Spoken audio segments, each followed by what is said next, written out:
Alors bonjour, moi c'est Florent, donc je suis maire de la commune du Chastin. Plein de projets dans la commune, notamment avec l'association Libre Commune à qui on a mis à disposition l'école, qui commence aujourd'hui un jardin participatif en permaculture. Il se trouve que l'an dernier, à peu près à la même époque, il n'y avait aucune liste qui se présentait sur la commune.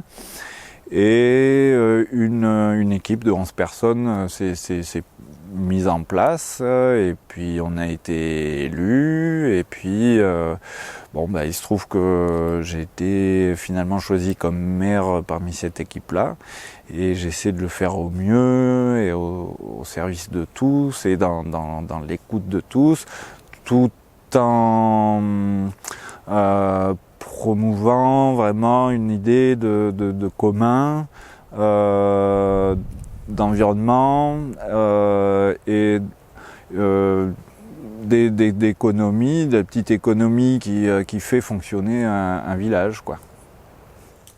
Donc en fait, l'association Libre Commune a été fondée quelques mois avant les élections municipales.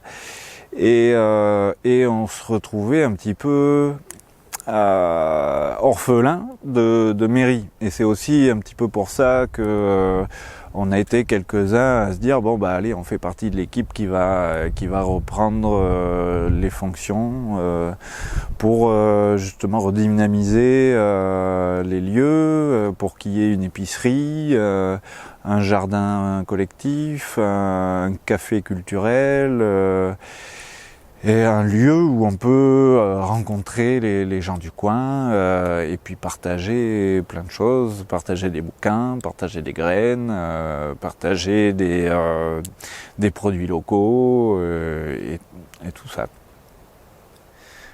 Et aussi, ici on a un projet avec les agriculteurs du coin. Donc c'est des terrains communaux où les agriculteurs récupèrent le foin chaque année. Donc on est en train de commencer une réflexion avec eux pour que ça puisse être transformé en verger communal au bénéfice de tous les habitants. Qu'il puisse y avoir une coopération entre les agriculteurs et les habitants, et observer si justement la qualité du foin et tout ça, avec les sécheresses, on va regarder s'il n'y a pas vraiment une amélioration même du foin en mettant des arbres au sein de tout ça.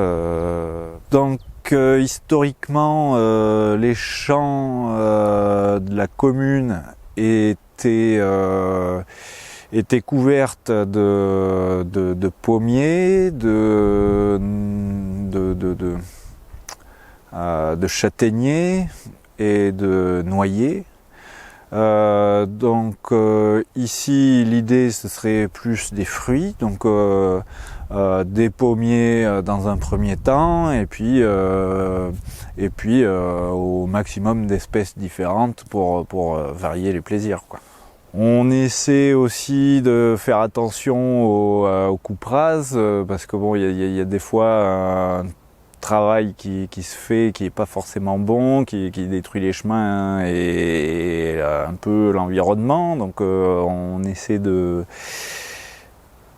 surveiller ça de près pour que ça ne dérive pas, surtout dans les conditions dans lesquelles on est aujourd'hui, et qui nous arrive aussi pour l'avenir plus ou moins proche, de changement climatique et de changement environnemental.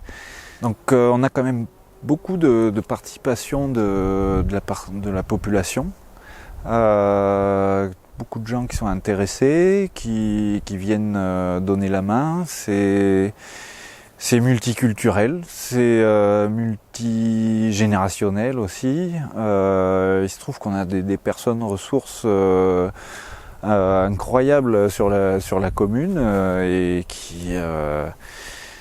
et qui participent joyeusement à l'effort collectif pour mener à bien tous ces projets, quoi.